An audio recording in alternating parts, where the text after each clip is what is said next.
Olá, meu nome é Rafael e estarei apresentando este seminário. Esse seminário está sendo feito durante a disciplina de Programação Orientada a Objetos, ou ministrada pelo professor Luiz Guiço. Aqui eu farei uma breve introdução ao que a gente chama de padrão de projeto no meio do desenvolvimento de software. E esses padrões de projetos, eles são divididos por tipos de padrões de projeto. E eles são conhecidos como os criacionais, estruturais e comportamentais. Mas primeiro eu tenho que definir o que é um padrão de projeto, certo? Mas primeiro eu farei uma breve intromissão para falar sobre a história dos padrões de projeto. Os padrões de projeto eles não são uma ideia que surgem do nada, no meio da engenharia de software. Tanto que a gente tem, na verdade, a nossa principal referência aqui, como dita, a partir de um livro de construção urbana. Nesse caso aqui, feito pelo Christopher Alexander, onde a gente tem vários padrões de projeto no meio da construção urbana que definem, a janela deve ter esse tanto de altura, o prédio deve ter tais quantidade de andares e tal.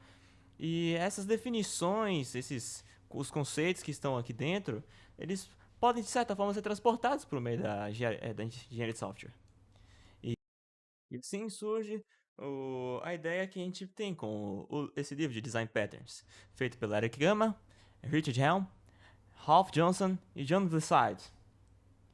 Esses, os chamados a Gangue do Quadro, Gang of Four, fizeram todo o estudo, o livro testes, para atestar os 23 padrões de projeto que temos dentro deste livro, onde hoje em dia pode usar eles para fazer o desenvolvimento de software.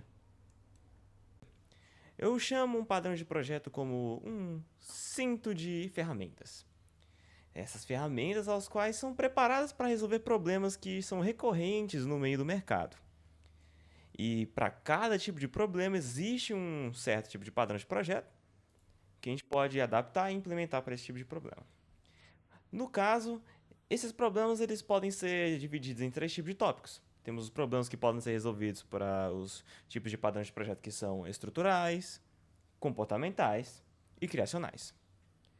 No caso, nós vamos ter os padrões de projetos que são estruturais. Para os padrões de projetos estruturais, nós teremos que as classes e os objetos estarão acoplados em uma grande estrutura, que visa ser eficiente e flexível, com seu principal ponto sendo manter o código-fonte das classes intactos. Os padrões de projetos comportamentais vão dar uma olhada melhor sobre os algoritmos, definindo assim, a partir, o comportamento e a comunicação que ocorrerá entre as classes e os objetos. Descreve quem é quem e os deveres de cada um. Para os padrões de projeto criacionais, nós vamos, a partir de um mecanismo, criar objetos. E esse mecanismo, ele promove a flexibilidade e reutilização do código. Definido assim os tipos de padrão de projeto, podemos já partir para o próximo tópico, onde são os meus tópicos, eu vou dizer assim, que foram definidos por Guiço. O primeiro deles será o Bridge Pattern, que é um padrão de projeto estrutural. A explicação do padrão de projeto Bridge é feita da seguinte maneira. A definição de ponte vem do fato em que a gente tem duas hierarquias. Temos a hierarquia de abstração, onde a gente está implementando os quadrados, e tem a hierarquia de implementação, onde eu estou implementando os redondos. Neste caso, para a gente conseguir fazer a conexão entre o redondo e o quadrado, para eles poderem interagir entre si, a gente faz uma ponte. E esse é o conceito base do tipo de padrão de projeto Bridge. No caso, e para explicação, eu vou utilizar o problema que será abordado logo à frente, onde a gente vai ter a gente vai ter aqui no lado da esquerda normal e criptografado, que vai ser o tipo de mensagem que ela vai ser tipo mensagem normal e criptografada, e também a gente vai ter os serviços de envio, que vai ser os mensageiros, que vai ser SMS e vai ser e-mail. No caso, se a gente fosse fazer uma implementação comum, a qual o projeto Bridge tenta se afastar, é que a gente faria uma classe para cada situação específica. E caso a gente adicionasse, por exemplo, uma cifra adicional aqui, ó, uma cifra de César, por exemplo, que seria mais uma implementação, a gente ia ter muito mais. A gente teria aqui, no caso, aqui seis classes diferentes para conseguir fazer a implementação desse projeto. Agora, se a gente for fazer a implementação daquele projeto lá embaixo, daquele projeto aqui com o projeto, padrão de projeto Bridge, nós vamos ter a vantagem de poder fazer implementações, né, que são basicamente, elas são desacopladas, né, umas das outras. A gente pode fazer e pode crescer infinitamente. Ou seja, SMS nesse caso aqui vai conseguir interagir com o normal criptografado separadamente, e e-mail também vai ser capaz de fazer isso, vice-versa. Aí no caso, se eu quiser adicionar coisas a mais aqui, é só fazer sim. Eu vou lá e coloco a cifra de César aqui. Aí agora eu consigo fazer os dois utilizarem cifras de César, sem ter que criar duas classes a mais. Eu só criei essa aqui. Agora que entendemos o problema, podemos partir para a aplicação dele. E antes de partir para a aplicação em código, nós temos que ir fazer a implementação dele pensada, certo? Nós temos que fazer o diagrama de classes dela. E esse diagrama de classes, né, para o método do bridge, a gente vai conseguir interpretar da seguinte forma, onde na direita, onde seria a implementação, a hierarquia de implementação, será a interface, né, será definida a partir de interface. E aqui na esquerda, nós temos a hierarquia de abstração, a qual será implementada a partir de uma classe abstrata. Onde aqui no implementação, nós teremos via e-mail e via SMS, que são realizações da interface, onde o via e-mail ele vai ter um enviar dando override, né, no método enviar padrão, e o via SMS que vai ter o método enviar dando override no método enviar padrão, onde os dois recebem strings e elas retornam elas estão retornando void aqui, mas no caso elas estão retornando no terminal lá a nossa interpretação do que seria o resultado. Na abstração, nós vamos ter os três tipos de mensagens, onde a gente vai ter também aqui na mensagem, na abstração, a gente tem uma referência ao mensageiro, que é a ponte que é feita para a gente poder utilizar, né, o método corretamente. E teremos os três tipos de mensagem. A mensagem normal, onde nós definimos um construtor normal que vai receber um tipo um tipo de mensageiro, um tipo de serviço, né? Eu vou chamar de serviço por enquanto. O serviço que ele está utilizando, no caso e-mail SMS. O mesmo vale para encriptada, né? No seu construtor, e encriptada 2 no seu outro construtor. E temos para todo mundo aqui tem um método enviar com override, né? Que cada um está utilizando o seu algoritmo específico. No caso de encriptada e encriptada 2, está usando essa criptografia. Aqui não, aqui só está enviando a string normalmente, não tem muito segredo. Como a gente traduz o ML para o código, certo? Bom, primeiro eu vou começar pela implementação, certo? A interface, que é o mensageiro. O mensageiro, ele faz, né, com que todas as suas realizações tem um contrato de implementar esse método enviar, que recebe uma string que a gente vai chamar de mensagem.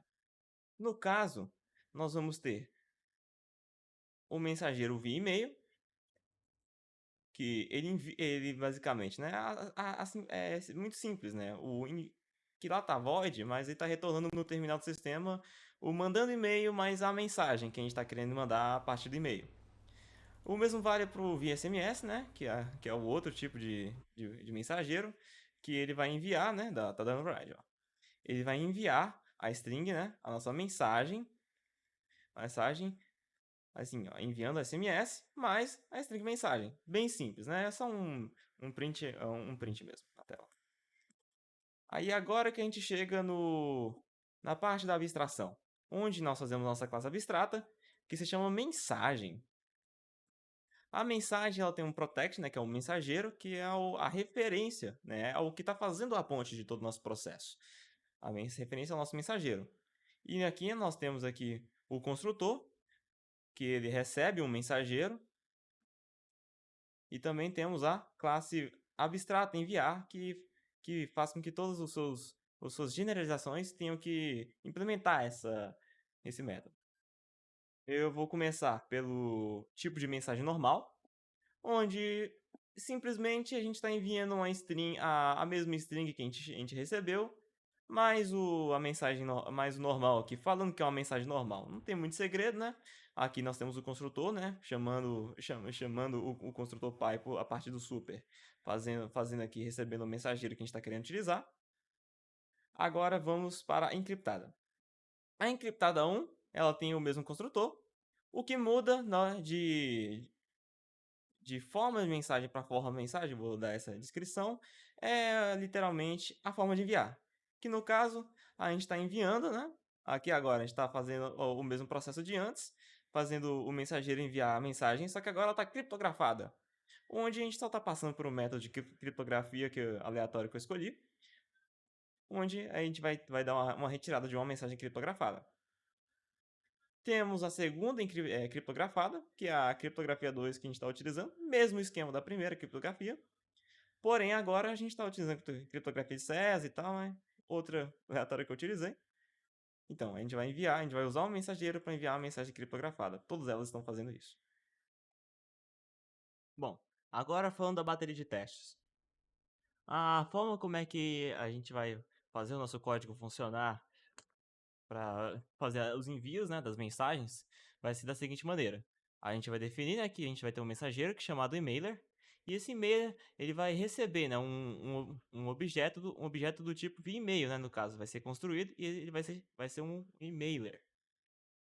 No caso, esse mailer, a gente vai utilizar ele para fazer a construção da nossa mensagem. Ou seja, a gente vai definir que a mensagem nossa será uma mensagem do tipo normal e será usado o e-mailer para o seu envio. A gente vai utilizar essa frase aqui, né, que eu só coloquei genérica, e vai utilizar essa forma aqui para conseguir enviar ela, onde a gente faz a nossa mensagem e utilizar o método enviar, o texto que a gente está usando aqui em cima. Para o segundo teste, a gente vai continuar utilizando o e-mail, usando, né, sendo o e-mail, né, e ele vai ser o e-mail encriptado, no caso. Ou seja, vai ser uma mensagem no tipo encriptado. E aqui embaixo a gente vai estar fazendo a mesma utilização, só que agora com uma forma aqui encriptada. Aqui embaixo vai ter a segunda forma encriptada, só que dessa vez o e-mail ele vai ser o via SMS, ou seja, a gente vai estar utilizando outro tipo de serviço para fazer envio da mensagem, só que com uma nova criptografia. Sempre bom lembrar. E esse texto aqui é o mesmo texto lá de cima. Quando rodamos o código, nós conseguimos ver aqui o que aconteceu. O primeiro, né, a gente fez mandando um e-mail. Normal, eu gosto de carros. O segundo, né, que está aqui, criptografado, a criptografia. E o terceiro, onde está enviando por SMS e está criptografada usando a criptografia por SMS. Saindo do tópico de Bridge Pattern, agora temos o padrão de projeto Abstract Factory. Abstract Factory é um padrão de projeto do tipo criacional que tem como seu principal objetivo criar objetos, como definido anteriormente. Nesse caso, nós temos esse problema, né, exemplar aqui, que eu estarei utilizando no código, que será o problema de criação de carro e moto. Aqui a gente tem o carro e moto, que tem o carro e a moto que são elétricos, ou flex. E são 4 objetos a serem criados. Para este caso, a gente pode definir a seguinte coisa: as fábricas concretas, as fábricas abstratas, objetos abstratos e objetos concretos. O que a fábrica abstrata faz? Ela define, e contratualmente, né, porque ela vai ser uma interface, ela vai definir contratualmente que a fábrica elétrica e a fábrica flex tem que produzir carro ou moto. Basicamente, ela vai criar carro ou criar moto, no caso. E o objeto abstrato, no caso, objeto veículo, é um objeto qualquer, né? A gente pode falar assim. E não importa a sua implementação, a forma como é que esse objeto é. Isso não é importante. O importante é só criar ele. E para isso a gente tem as fábricas abstratas. Abstratas não, concretas. As fábricas concretas que vão produzir objetos elétricos e os objetos flex, que são os veículos elétricos e os veículos flex. E que são objetos concretos, já que são produzidos por fábricas concretas. Para fazer a explicação do nosso problema de UML, no UML, quer dizer, a gente vai começar a partir da fábrica abstrata, que no caso ela vai dar as suas realizações, o contrato de ter que fazer o método criar carro, que retorna carro, e o método criar moto, que retorna moto.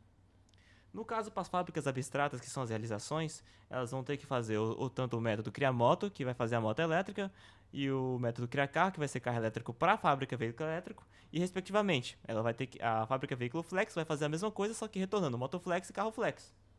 Então, para explicar as generalizações aqui que a gente está criando no caso, a gente vai ter aqui os veículos que são objetos abstratos no caso, que são carro e moto. Carro e moto são os objetos abstratos referentes à fábrica abstrata. E a gente vai ter que são as suas generalizações, que são os objetos concretos, no caso, o que serão criados de fato, que é o carro elétrico, moto elétrica, de fábrica elétrica, e carro flex e moto flex, de fábrica veículo flex.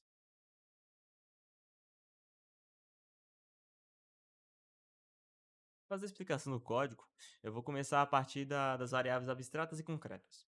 Que no caso, a sua implementação não é de fato importante. E sim apenas que existe uma interface, né, no caso. Uma interface não, uma abstração. Onde a gente vai ter o Public Abstract Class Car e o Public Abstract Class Moto. Que no caso as duas vão fazer a generalização para carro elétrico, moto elétrica, carro flex e moto flex. E essas coisas elas não vão ter uma implementação aqui, né? Porque não é importante. E só vai ter um toString aqui para fazer um efeito visual depois. No caso, o que importa são as fábricas. A fábrica abstrata e a fábrica concreta. Para a fábrica abstrata, ela fazer, né, vai dar o contrato para suas realizações, onde a gente vai ter o carro criar carro, né, na verdade, o criar carro, que vai retornar tipo carro, e criar moto, que vai retornar do tipo moto. Contratualmente, elas vão ter que fazer, né, tanto a fábrica elétrica quanto a fábrica flex vai ter que fazer esses dois métodos.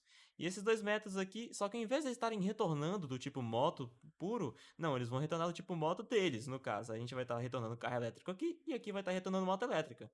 Mesma situação aqui, onde o carro flex será retornado como carro flex e a moto será retornada como uma moto flex. Para a gente ver a fábrica funcionando, nós vamos para main. No caso aqui, ó, a gente vai ter a seguinte situação. Onde a gente vai fazer uma fábrica de veículo, a gente vai declarar a fábrica de veículo elétrico BYD e vai construir ela. Depois a gente vai declarar um carro que vai ser chamado Dolphin. E para a gente conseguir, né, um carro Dolphin do que eu queria que ele fosse do tipo elétrico, agora é só eu fazer a seguinte maneira. Eu uso, né, a fábrica de BYD que eu acabei de construir e utilizo ela aqui com o seu método criar carro. E assim vai retornar um carro do tipo elétrico para carro Dolphin, porque o BYD é uma fábrica de veículo elétrico. Para moto vai funcionar de forma parecida, né? Porque a gente vai continuar com a nossa fábrica de veículos elétricos a moto declarada que se chama Lexion, ela vai receber a referência criada pelo método de criar moto em fábrica elétrica que chama BYD. Então, a gente vai ver daqui a pouco, né? E também temos o que a fábrica de veículos Flex, que vai se chamar Ford. E a Ford, ela vai receber a referência, né? Que é a construção da nossa fábrica de veículos Flex, do construtor, né? Fábrica de veículos Flex. E a gente vai fazer a declaração de carro Fiesta, onde ele vai receber aqui a criação de carro a partir da fábrica de veículos Flex chamada Ford. Que no caso aqui a gente vai ver o retorno aqui agora, né? E percebe-se, respectivamente, né? Você vê lá, o Dolphin, que é o primeiro, é um carro elétrico, no print. O Lexion, que é a segunda é a moto, ela virou uma moto elétrica. E o último lá, que é o nosso Fiesta, é um carro flex.